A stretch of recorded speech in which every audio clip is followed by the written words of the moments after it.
I have clients that come in that do all of the things. And then they essentially say, like, why isn't this enough?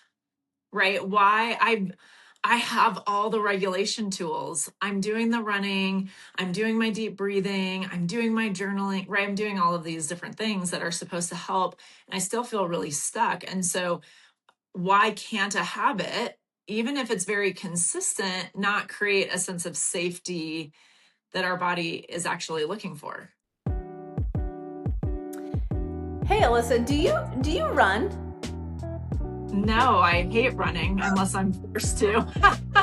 Well, I know what I actually know what you do, right? Like you do work out every morning, right? At like 5 o'clock in the morning.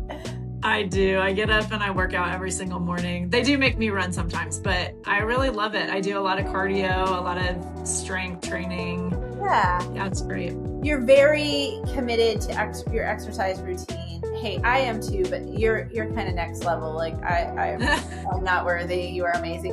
But your question around it is why? Like what is the purpose behind you wanting to do all that you do to take care of your body in this way?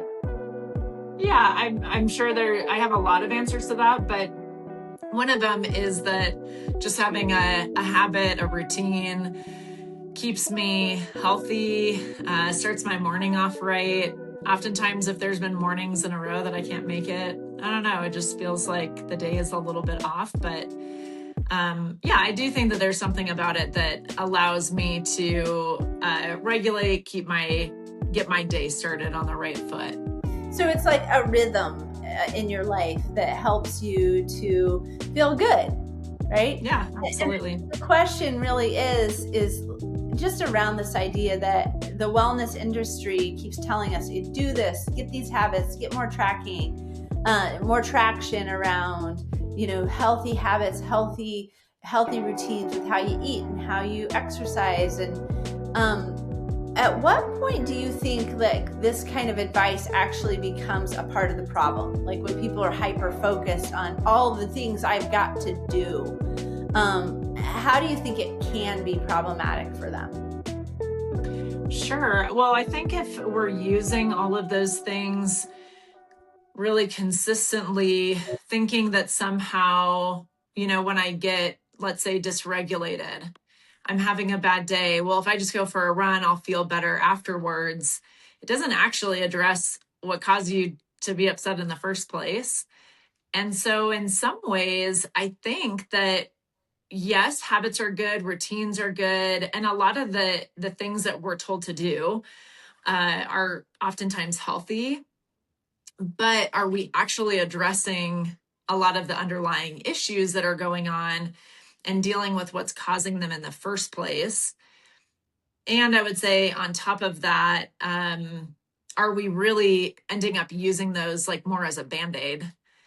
And then we're not truly building capacity in our life, right? Working through, trauma or building capacity for different emotions and getting to a place where we see growth in our own lives, where the things that used to dysregulate us no longer as easily dysregulate us. Good point. And I completely agree with what you're saying. And I almost, though, want to give a disclaimer around it, right? Because it is so important. I mean, I've seen, different influencers say things like, hey, you're depressed, get out there and get a six pack then, or do these things. And does it help? 100%. I mean, I have somebody recently that was like, you know what? I'm going to start running every day. And he's like, it's made a huge difference in the way that I'm seeing my situation, the way that I'm able, maybe having more capacity, because we know it's that crossing the midline neurobiologically, when we're moving our body, we can start. I don't know about you, but if I do run, which I don't love to do either, I'm making correlations. I'm being creative. My brain is thinking about all kinds of things. Like exercise is really helpful to the body. Eating right is really helpful to the body. But I think what you're tapping into is that sometimes we do it instead of just in addition to the inner work that needs to be done to help our nervous system stabilize. Like, what does it mean to actually face our problems, face our pains, face our relationship conflicts, and go into a place of gaining wisdom, gaining, going through a therapeutic journey to help me process what's going on so I can come out of that a more mature, healthy self. And so Mm-hmm. we think that the exercise or these habits and rituals are going to do it for us versus going deeper inside of ourselves through some type of a journey. Yeah, absolutely. I like how you put that, Monica, that we do it almost in lieu of instead of in addition, because we're not saying habits and routines and all of what the wellness industry tells us to do are bad. In fact, we need a lot of those things, right? Should we get better at deep breathing and learning quieting tools? Yes, absolutely. Is exercise great for us? Yes, absolutely. But it needs to be in addition to what are we doing to actually work through the deeper things. Um, yeah, and I think my question around that is, because I have clients that come in that do all of the things, and then they essentially say like, "Why isn't this enough?" Right? I have all the regulation tools. I'm doing the running, I'm doing my deep breathing, I'm doing my journaling, right? I'm doing all of these different things that are supposed to help, and I still feel really stuck. And so, why can't a habit, even if it's very consistent, not create a sense of safety that our body is actually looking for? 100%. My mind is thinking of a few different things in that it seem like we're all just looking for life to be a lot easier or a lot like more fun or something like this. We're like, why can't life just be good consistently? Like, Yes. why is it that we live in this world where, I say we're plopped into this world of no desire of our own. We have no, say in the matter. We're just come out of somebody else's body and bam, here we are. And we've got to figure out how to do it. And Mhm. our brain has to figure out how to do it. And then we're here. And it feels like to me, we're all here for some purpose. And a part of our purpose is to actually figure out how to be the best version of me that I could be. And Yeah. so, number one, I think it's really important to understand we aren't trying to have a pain free life. That is not actually a thing. Yeah. So if we're exercising and we're doing our emotional journey work to think, I don't want to have any pain in my life. That's why I want to avoid pain. Like that's not going to be a thing. That's not going to happen. But what does it mean to be a person who learns how to regulate my nervous system in all types of situations? Really isn't my goal. I think my worldview says the goal is to mature.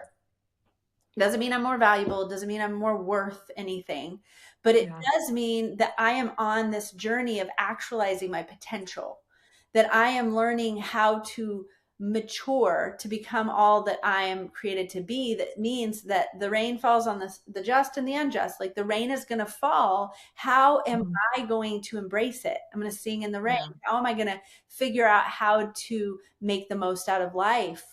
And how can I figure out how that be my journey? So I think that what this conversation is about is what does a life model say about self-regulation? How Mhm. and why is it important? And my take on it, just without giving away the answer, has to do with filling in developmental gaps so that we can mature. Mhm. And so I don't know what comes to mind for you when I say that. I have a lot that comes to my mind, but I want to tag you in, see what you would say, and then maybe I'll kind of scoop back in and add to it depending on what you come up with, because I think you and I are very mutual minded about these concepts. Yeah, I mean, I think when I think about developmental gaps and going back in and filling in our maturity, Mhm. gosh, so much of it is relational. We need people to help us grow. And so even if we look at, I take an example of asking for my needs to be met. Do I need regulation strategies with that? Sure. I may feel really dysregulated asking for my needs to be met. So, regulation tools are like the life raft that keep me afloat, but I still need a person to be able to reach out to and start asking for my needs to be met, and hope that there's positive interaction with that and I can help grow it. I just think that so much of the maturity skills that we need require people, and they require hard work, like you're saying. Mm-hmm. I Is that kind of the line of thinking that you have right now? I think so. I mean, it's explanatory. It's like the definition, and if I go a little more global in terms of life model and what we're doing here at CFT Institute, I'm thinking about the foundation that needs to be laid of stabilizing the nervous system before anything else can happen. Right? Yeah. You and I both went to Thrive training. We did all that curriculum, Yeah. which, by the way, is for purchase on our site as well as the Thrive Today site, in terms of all of Dr. Wilder's content that helps you get prepared for the Thrive Today trainings. That's where I met you, right? So you were in year 1, I was in year 3, and year 1 is really about stabilization of the nervous system. Yeah. Because we know that if we do not stabilize the nervous system, we won't be able to grow those higher level skills, which is, exactly why we started our training at our life model informed therapy training with, of course, the foundations course, which is all theory and understanding these concepts. But the first protocol course that we're taking clients through is the stabilization of the self. What does it look like to live in rhythms of joy and peace, and using appreciation to do so? Because Mm-hmm. that's what the baby needed to do Mm-hmm. in infancy. That's what I needed to be able to do in infancy. But when we're born to mothers who are dysregulated themselves, our nervous systems can't do it because we were Yeah. never taught. So that's why it all goes back to, does it matter if I run every day, if I, eat right, if I exercise, if I do my quiet times, if there's something going on from way back where my nervous system became dysregulated, there may be something more that I need. Those things may be a bit of a band-aid and they may help me cope. I call them the non-negotiables for myself and some of my clients. Like, did you do your non-negotiables? It's like Bible study, meditation, exercise, eating right. But then there's gonna be more, because developmentally, we all have gaps that need to be filled in. Mm-hmm. I love what you just said. It's like, these things take relationships. Yeah. We cannot fill in our gaps without relationships. Yeah, exactly. Yeah, I like where you're going with that, Monica, that ultimately, if we don't have stabilization, then we can't build upon it. And I do think, obviously, all of these habits can be helpful in working towards stabilization, right? They can be a useful tool to apply. But at the end of the day, we still have to be able to know how to keep ourselves stabilized over time in all situations and all emotions. And yeah, and then I think a lot of these things become even more beneficial to us. For sure. Um, to me, it's almost like, if I could use an analogy, you can correct me if I'm out on the wrong track, but I'm even thinking about using this analogy of, like, when we run or we exercise, if we're not going in and filling in with nutrition and rest and letting our body recover, then we can't really build more and more capacity to do more, right? To run an extra mile tomorrow, or we have to be able to come back to stabilization, right? To let our body repair and rest. And I think that that's what a lot of the life model teaches, is we have to come back to a place of joy and quiet, and that be our baseline in everything. Yeah. Otherwise things start to go awry. Yeah. Growing capacity, growing more of a foundation. And it's not through like just hard work and I'm just going to do this. It's more like, what are my rhythms of joy and rest so that I can go back into the work? right? Mhm. I don't have rhythms, I won't be able to maximize potential if I don't let my, because we are creatures who have limitations. We have limits, Mhm. weaknesses, and if we don't embrace our weaknesses and our limitations, we will burn out, we will override, we will get hurt, we will, we aren't superhuman. So I think kind of a final concept I'd like us to pull in here in terms of speaking to other helping professionals, whether it's coaches, pastors, or licensed professionals like ourselves, is this idea that, and I'll just go from my own perspective. For many years, I did breath work with clients. I did it for myself. But I didn't get it at the level I'm getting it now. Right now Mhm. that I'm incorporating the life model and even writing this curriculum and incorporating this curriculum in my personal life and as well as work with clients and asking clients to do some deeper work, I'm looking at the big picture of why, right? Like Mhm. breathing is this foundation that needs to happen. And it's not just kind of a fluffy, fun little thing that is like a Zen exercise that we do to look cool. Like, oh, we know what we're doing.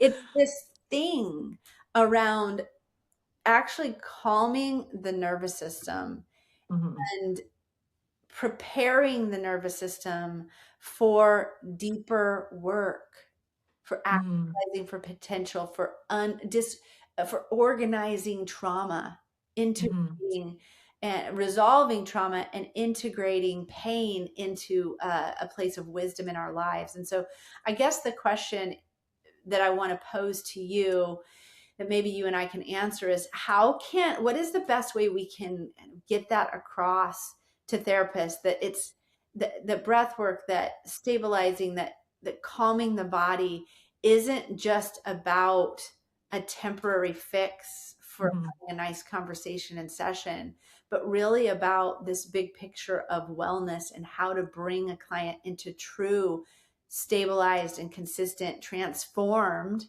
Mhm. wellness. Yeah. I think where my mind goes with that, Monica, is that because um us staying grounded and regulating has to be so foundational, not just a tool that we're using. Um I I was the same as you. Like, I used to do a lot of breath work with clients, and I practiced all the things really honestly to insulate myself from burnout. I was attempting to, like, how do I do all the wellness things and make sure that I'm healthy? And then I hit burnout and I was like, why isn't this working? And then I think from the life model perspective, what I realized was if I can stay grounded on a day-to-day basis in a place of joy and peace, but yeah, sometimes using some of these strategies, right? When I'm dysregulated about something, if I am doing something to calm my nervous system down, get back to appreciation and joy, it helps bring my brain back online. And then I'm operating out of my own identity. So I'm grounded in who I am. I'm not reacting. I'm remaining myself under pressure in a session, right? Um, and because my whole brain is on at that point, then I can meet other people in their pain and feel it with them and stay regulated in it. But I'm also catching because I'm constantly assessing, like, okay, oh, did my peace just leave me? Am I starting to get anxious in session? Am I tense? And I know what my baseline is, and I know when I'm not at my baseline anymore. I know when I'm not operating in joy and peace. I very quickly shift into, like, oh, I need to take some deep breaths right now and calm my nervous system down so that I can get my brain back up online. So I'm not rushing to fix something or, getting anxious about how a session is going. So to me, a lot of this, I'm not sure if I'm answering your question or not, but I think that so much of it has to be foundational.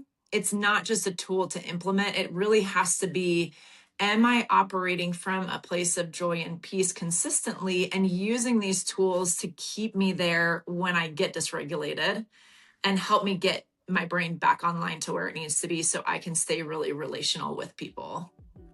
Yeah, so it's this big picture foundation, like conceptualization of like that we practice from this place of understanding. And so Yeah. I'm just thinking while you're talking, I'm like, oh my goodness, Alyssa's a great therapist. You're going to get so many calls from if people listen to this podcast. You know her, she's amazing. You know, just because you're doing your own work. So you're not looking at the person like, how can I pick apart what they've got going on and fix them? Or like, how can I be with them? Yeah. And how can I practice what I need to practice so I can lead them into what they need to practice so we can both go into this place. This is the quantum physics of relational engagement. And I'm just really thankful for this conversation today, Alyssa, as always. And I just want to speak to our audience. Thank you so much for listening in again today. I'm Monica, and this is Alyssa, my co-host. And if you want to go deeper into the life model and the core concepts that we discuss in this podcast, we have a full series of trainings available at our website, cftinstitute.com, and you are welcome to start exploring for free on our Learning Hub tab. And please remember, healing spreads when counselors live in joy. We'll see you in the next episode.